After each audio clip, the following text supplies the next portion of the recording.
خاص طور سے جو آج کل یہ اسمارٹ فون کا سلسلہ شروع ہو گیا ہے، تو اس نے بے حیائی اور آنکھ کے غلط استعمال کا دروازہ چوپٹ کھول دیا۔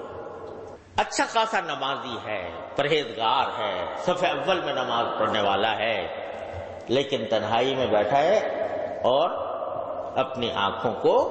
اللہ تعالی کی نافرمانی میں استعمال کر رہا ہے۔ کیا کتنی بڑی غداری، کتنی بڑی خیانت، کتنی بڑی نافرمانی۔ تو اس لیے میں یہ عرض کرتا ہوں کہ جس شخص کو یہ بھروسہ نہ ہو کہ وہ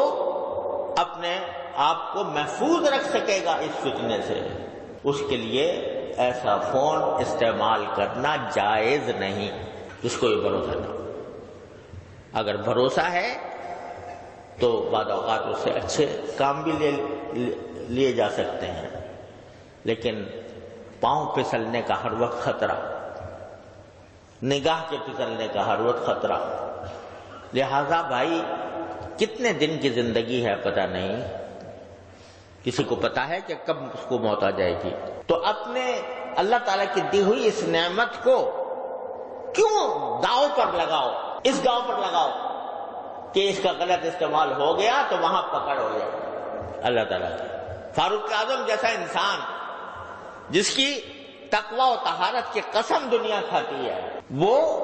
جب یہ کہتا ہے کہ مجھے برابر و سرابر چھوڑ جاؤں تو غنیمت ہے، تو ہم شما جو ان قسم کے فتنوں میں مبتلا ہو جاتے ہیں، ان کے دل میں خیال نہیں آتا، ان کے دل میں یہ خوف نہیں ہوتا کہ یہ جو ہم اللہ تعالیٰ کی نعمتوں کا غلط استعمال کر رہے ہیں، ایک دن اس کا حساب دینا ہوگا، ایک دن اللہ تعالیٰ کے سامنے حاضری ہوگی،